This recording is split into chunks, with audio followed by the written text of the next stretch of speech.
आज हम पढ़ेंगे पी.आर. यादव बुक में रिसर्च एंड स्टैटिस्टिक्स। ठीक है ना, रिसर्च एंड स्टैटिस्टिक्स क्या होता है वो पढ़ेंगे। ठीक है ना, नर्सिंग रिसर्च ये है ना, मेन एग्ज़ाम जो होता है ना यूनिवर्सिटी का, उसमें ये बहुत इम्पोर्टेंट टॉपिक है। नर्सिंग रिसर्च है ना। अब हम सबसे पहले पढ़ते हैं meaning and definition of the research. Research शब्द का मतलब क्या होता है? रिसर्च शब्द री यानी अगेन, अगेन कोई हम पुरानी, अगेन या फिर एप्रेस है ना। और रिसर्च यानी कि फाउंड आउट करना या एक्सप्लोर, एक्सप्लोर एक्सप्लोर से बना होता है। ठीक है ना।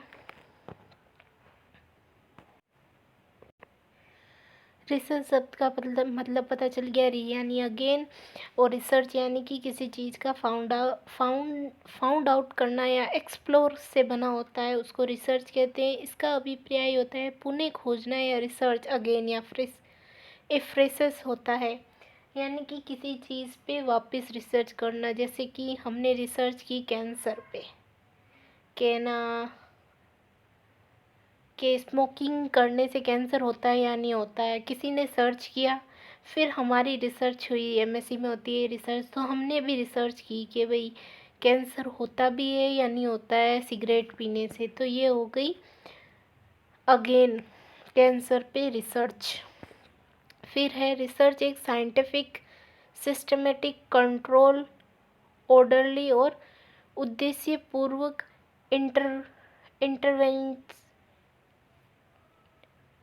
इन्वेस्टिगेशन होता है। ठीक है ना। रिसर्च क्या होता है? एक साइंटिफिक यानी कि साइंस जो जो वैज्ञानिक होते हैं उनको साइंटिफिक बोलते हैं। जो रिसर्च होती है वो साइंटिफिक और एक सिस्टमेटिक तरीके से होती है। मतलब हर कोई रिसर्च नहीं कर सकता, उसके लिए कुछ है ना, सबसे पहले कुछ मतलब ऐसे कुछ कागज़ होते हैं, कुछ कार्रवाई वगैरह होती है। साइंटिफिक तरीके से एक सिस्टमेटिक मैनर में ही रिसर्च की जा सकती है। तो रिसर्च क्या है? एक साइंटिफिक है और सिस्टमेटिक है, और इस पर कंट्रोल भी रखना पड़ता है। सिस्टमेटिक कंट्रोल, ऐसे नहीं कि रिसर्च करते करते हम थोड़ा ऐसे इमोशनल हो जाए या फिर हम एग्रेशन शो करने लग जाए, तो ऐसा कुछ नहीं। और ऑर्डरली होनी चाहिए, मतलब ये हो गया उसके बाद ये करना है, ऐसे ऑर्डरली होनी चाहिए। और इन्वेस्टिगेशन होनी चाहिए, यानी कि पूछताछ वगैरह करके फिर रिसर्च कर सकते हैं। ऐसे डायरेक्ट रिसर्च नहीं की जा सकती, किसी भी चीज़ की रिसर्च नहीं की जा सकती है बिना पूछताछ किए। ठीक है। इसका उद्देश्य बॉडी ऑफ द नॉलेज को फैलाना। इसका उद्देश्य क्या है? नॉलेज को फैलाना, बॉडी ऑफ नॉलेज, यानी कि किसके पास कितना नॉलेज है, नॉलेज को फैलाना या पहले से उपस्थित नॉलेज को रिफाइन और एक्सप्लेन करना। जो भी हमारे पास नॉलेज है पुराना, उसको एक्सप्लेन करना, उसको रिफाइन करना ही रिसर्च है। ठीक है ना। रिसर्च का एम क्या होता है? साइंटिफिक प्रोसीजर द्वारा क्वेश्चन व प्रॉब्लम का आंसर ढूंढना। रिसर्च का मतलब क्या होता है? मेन साइंटिफिक प्रोसेस, जो भी मेन साइंटिफिक प्रोसेस है उसके द्वारा जो क्वेश्चन व प्रॉब्लम का आंसर ढूंढना ही रिसर्च होता है। ठीक है ना। रिसर्च का अंतिम उद्देश्य क्या है? साइंटिफिक प्रोसेस के द्वारा एक अध्ययन के विषय या डिस्प्लिशन के द्वारा बॉडी ऑफ नॉलेज को डेवलप व डिफाइन व एक्सपेंड करना।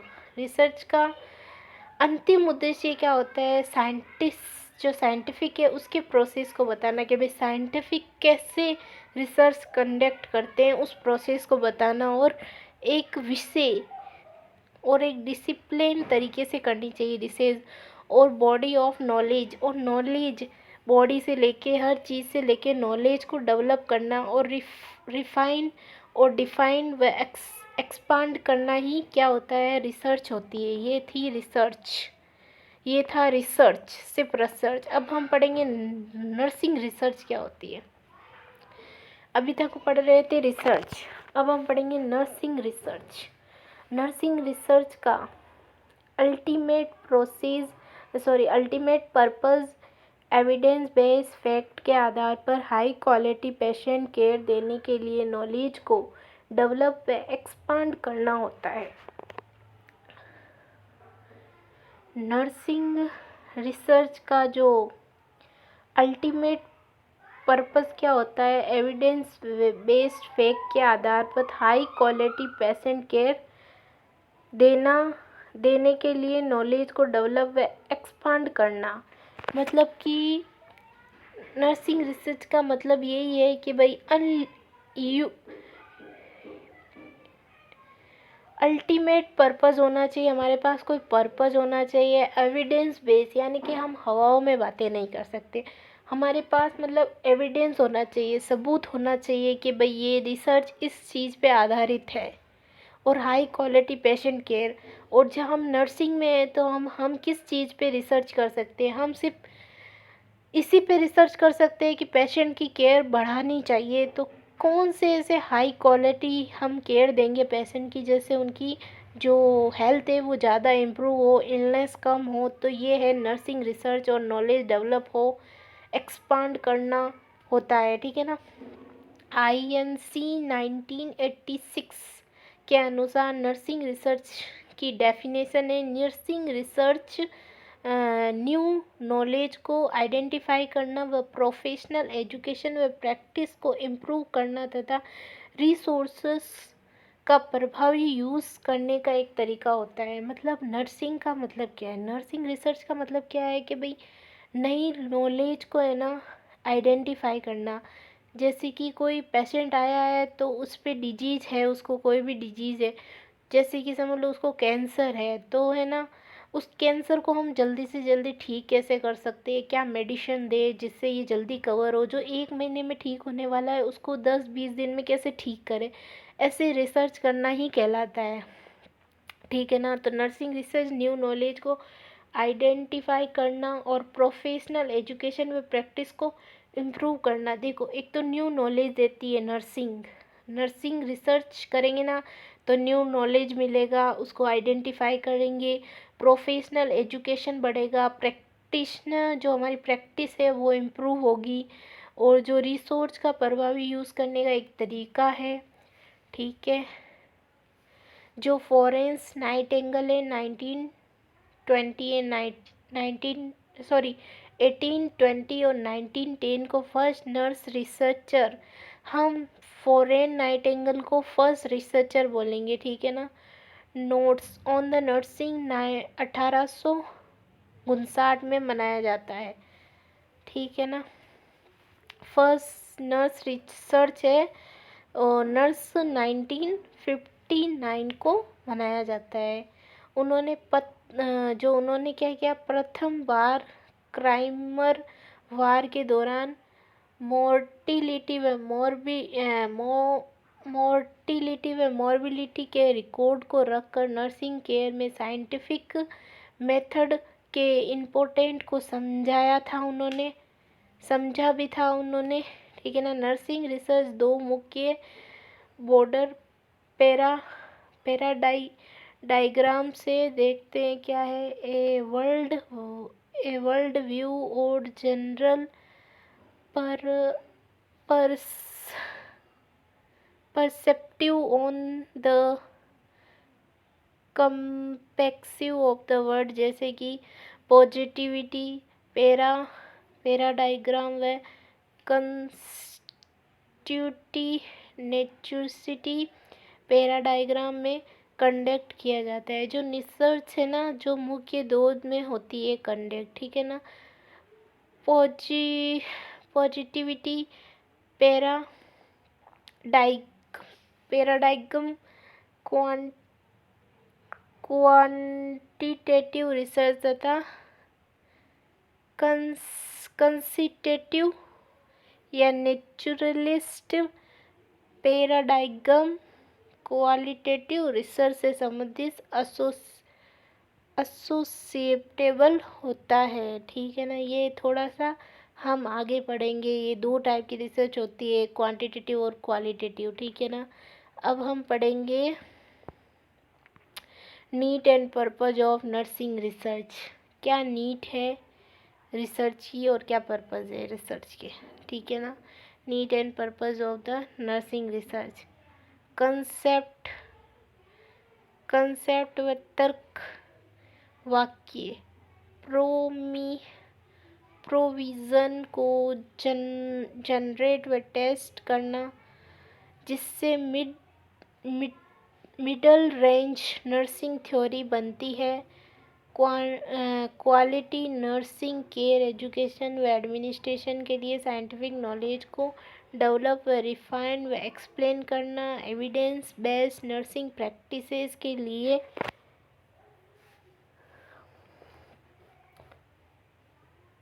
फाउंडेशन प्रदान करना। ओल्ड नॉलेज व प्रैक्टिस को रिफाइन करना जो पेशेंट के बेटर इम्प्रूवमेंट के लिए यूज़फुल नहीं होता।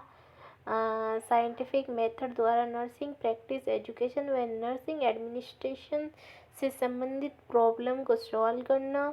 और नर्सिंग एक्शन जैसे कि वाइटल्स लेना के लिए साइंटिफिक वाइड तरीकों को डिस्कवर और डेवलप करना। और एग्जिस्टिंग नॉलेज और प्रैक्टिस के बीच में गैप को भरना। और नर्स के एटीट्यूड व इंटेलिजेंसी, कॉम्पिटेंस और टेक्निकल स्किल्स को थेरापेटिक बनाना। नर्सिंग एजुकेशन एडमिनिस्ट्रेशन व प्रैक्टिस के स्टेटस को इम्प्रूव करना। स्टेटस या स्टैंडर्ड्स को इम्प्रूव करना एक ही बात है ना।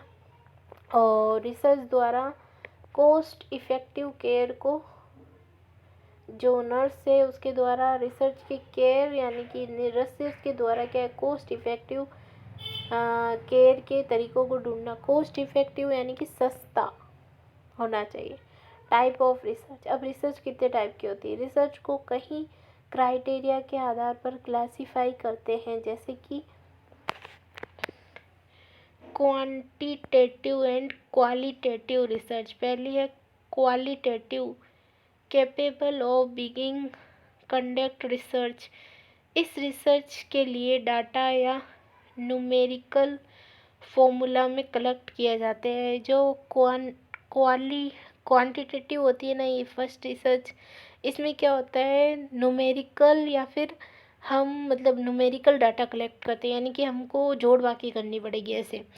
ये रिसर्च इस प्रकार की घटनाओं या फिनोमेनों के लिए एप्लीकेबल होता है जहाँ पर मेजरमेंट और क्वांटिटी या फिर न्यूमेरिकल डाटा के रूप में किया जाता है। Explain of quantitative research. अब एक्सप्लेन्स कैसे करेंगे क्वांटिटेटिव रिसर्च को। हॉस्पिटल एक्वायर्ड इन्फेक्शन के प्रिवेंशन पर की जाने वाली स्टडी, जिसमें प्रिवेंशिव को जानने के लिए न्यूमेरिकल डाटा का प्रयोग किया जाता है, ठीक है ना। अब है second qualitative, referring of quality of anything research. ये रिसर्च स्टडी वहाँ यूज़फुल होती है जहाँ पर ह्यूमन बिहेवियर की गहराई से इन डीप अंडरस्टैंडिंग की जाती है। क्वालिटेटिव रिसर्च में डाटा न्यूमेरिकल फॉर्म के स्थान पर डिस्क्रिप्टिव फॉर्म जैसे कि वर्ड्स, पिक्चर्स या ऑब्जेक्टिव में कलेक्ट किए जाते हैं। क्वांटिटेटिव रिसर्च सोशल फिनोमिना को अपनी नेचुरल फॉर्म में डिस्क्रिप्ट करता है। क्वांटिटेटिव रिसर्च में डाटा कलेक्शन अत्यधिक टाइम कंज्यूमिंग होता है, क्योंकि रिसर्च व्यक्ति के ओपिनियन और एक्सपीरियंस व फीलिंग से संबंधित है।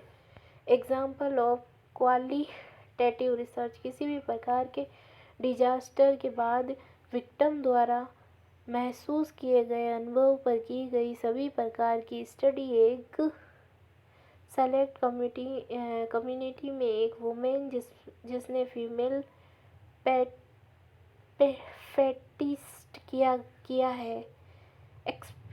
एक्सपीरियंस क्या है रे ये, एक्सपीरियंस पर की जाने वाली स्टडी, ठीक है ना। इस प्रकार की स्टडी में रिसर्चर के द्वारा किसी भी प्रकार के न्यूमेरिकल डाटा का प्रयोग नहीं किया जाता। इसमें न्यूमेरिकल नहीं लेते, उसमें न्यूमेरिकल लेते, ठीक है। बल्कि विक्टिम के जैसे कि फीमेल फेटिस करने वाली वुमेन द्वारा अपने अनुभव किए गए एक्सपीरियंस की स्टडी की जाती है।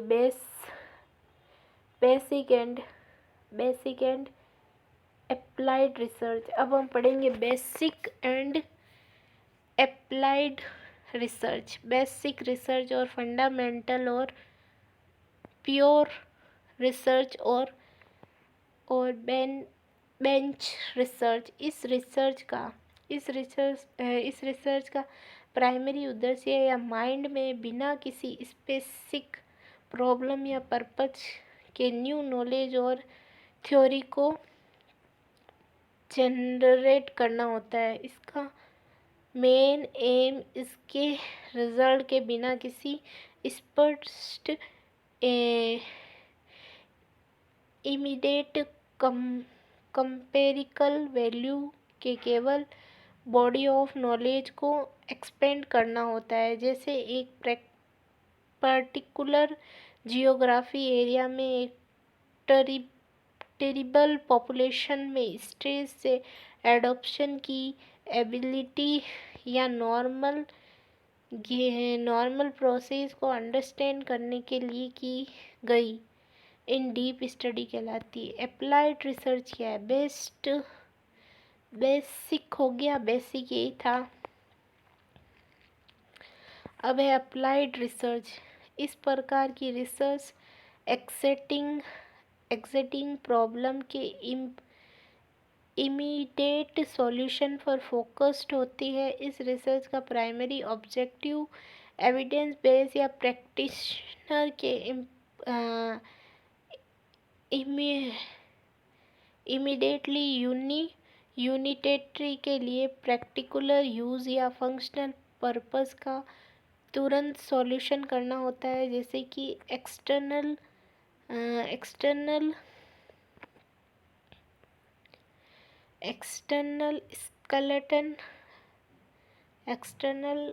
स्केलेटन फ्रैक्शंस एंड पेशेंट में पिनसिट इन्फेक्शन के रोकथाम के लिए पिनसिट केयर की दो डिफरेंस टेक्निक्स की इफ़ेक्टिवनेस को असेस करने के लिए स्टडी की जाती है। Scope and area of nursing research. अब हम पढ़ेंगे कि भाई रिसर्च में क्या स्कोप होते हैं और जो नर्सिंग में है ना, नर्सिंग रिसर्च में है ना क्या स्कोप होते हैं नर्स के, है ना। नर्सिंग रिसर्च का स्कोप नर्सिंग प्रैक्टिस, एजुकेशन व एडमिनिस्ट्रेशन से संबंधित नॉलेज ऑफ बॉडी को बढ़ाना व मजबूत करना होता है।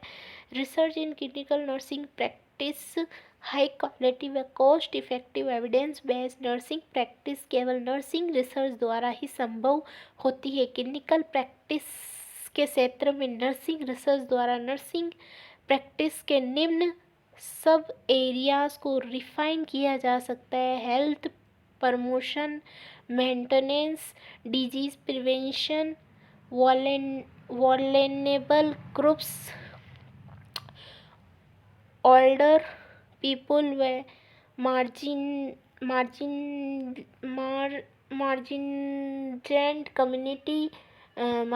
कम्युनिटी हेल्थ वेलबींग को बढ़ाना, पेशेंट सेफ्टी व क्वालिटी ऑफ हेल्थ केयर देना, नर्स वर्किंग इन्वायरमेंट प्रोवाइड करना, ये है स्कोप। देख, research in clinical nursing practice में क्या क्या है कि भाई हेल्थ को promotion, maintenance and disease prevention करवाना एक स्कोप है। इसके अंदर जाके ये सब काम करेंगे तो स्कोप हो गई, है ना। फिर है research in nursing education. Nursing education के फील्ड में होने वाली रिसर्च का main objective teaching learning method के लिए न्यू नॉलेज को जनरेट करना अथवा प्रीवियस नॉलेज को रिफाइन करना होता है। इवैल्यूएशन मेथड व सर्क्यूम डेवलपमेंट को जनरेट तथा रिफाइन करना होता है। रिसर्च इन नर्सिंग एडमिनिस्ट्रेशन, इस फील्ड में रिसर्च का मेन उद्देश्य शिफ्ट एडमिनिस्ट्रेशन रिसोर्सेज डेवलपमेंट व कस्टम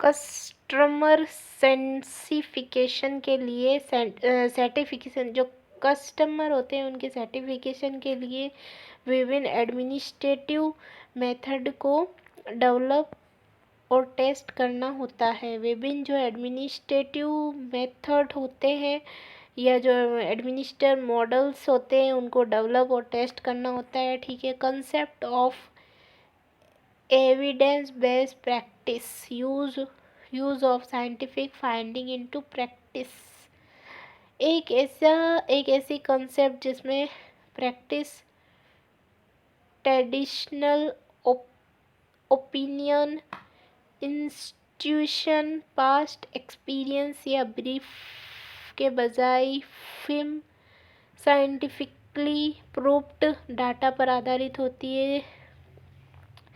इसे हम EBP कहते हैं। EBP यानी एविडेंस बेस्ड प्रैक्टिसेस। कई बार एविडेंस बेस्ड प्रैक्टिसेस के स्थान पर कुछ टर्म जैसे कि research utilization, evidence based nursing, EBN का भी यूज़ किया जाता है। एविडेंस बेस्ड नर्सिंग में सॉलिड नर्सिंग फाइंडिंग को आइडेंटिफाई करना तथा उसे नर्सिंग केयर की क्वालिटी को बढ़ाने के लिए नर्सिंग प्रैक्टिस में लागू करना सम्मिलित होता है। Systematic review, summary of the research evidence EBP का मुख्य एक घटक है।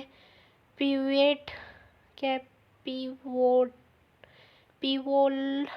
पिवोट कंपोनेंट होता है। ठीक है ना। फिर है meta analysis, use in integrating qualitative research finding में meta synthesis, use in integrating quantitative research finding. Systematic review के दो रूप में होते हैं। रिसर्च फाइंडिंग को प्रैक्टिस में लाने के लिए 5 स्टेप्स होते हैं, जैसे कि framing answerable question, appraising and synthesizing the evidence, assessing evidence and assessing relevant research evidence, integrative evidence with other factors. Basic research terms. Abstract का मतलब होता है clear concise summary of the research study data, previous of information about study के प्रति observation या research से प्राप्त information या फर्स्ट फैक्ट की एक इकाई क्वालिटेटिव डाटा और न्यूमेरिकल फॉर्म में तथा क्वांटिटेटिव डाटा नैरोविड डिस्क्रिप्शन में होता है। वेरिएबल, समथिंग दैट वेरियस और चेंजिंग, ऐसे गुण, चरित्र और सिचुएशन जिसके पास एक से अधिक वैल्यू हो या जो परिवर्तनशील हो, जैसे कि हाइट या वेट या वेरिएबल कहते हैं। डिपेंडेंट वेरिएबल, ए कंडीशन और disease under study. A variable जो रिसर्चर द्वारा इंडिपेंडेंस वेरिएबल को मैनिपुलेटेड करने पर बदल जाता है, जैसे कि स्मोकिंग व हार्ट डिजीज़ पर की गई स्टडी में स्मोकिंग इंडिपेंडेंट वेरिएबल को रिसर्चर्स द्वारा मैनिपुलेट करने पर हार्ट डिजीज़ के डिपेंडेंट वेरिएबल की संभावना को बढ़ाने का अनुमान लगाना। इंडिपेंडेंट वेरिएबल और manipulated variable in agent A stimulus variable जो रिसर्चर द्वारा पर्पसफुल मैनिपुलेटेड में यह बदल जाता है, जैसे कि उक्त एग्जाम्पल में स्मोकिंग एक इंडिपेंडेंट वेरिएबल है। डेमोग्राफिकल या डेमोग्राफिक वेरिएबल स्टडी सब्जेक्ट के करेक्टरिस्टिक्स जैसे कि एज, जेंडर और एजुकेशनल, सोशल व religious status. Continuous variable have value along a continuous example weight between 2 to 3 kg. There are limits value. Discrete variable have a fixed value number of children into a household. Concept in idea एक phenomena के बारे में idea या उसकी picture it is a leading book of theory. Concept in idea एक phenomena के बारे में आइडिया या उसकी picture it is a leading book of the theory. Conception model और कंसेप्चुअल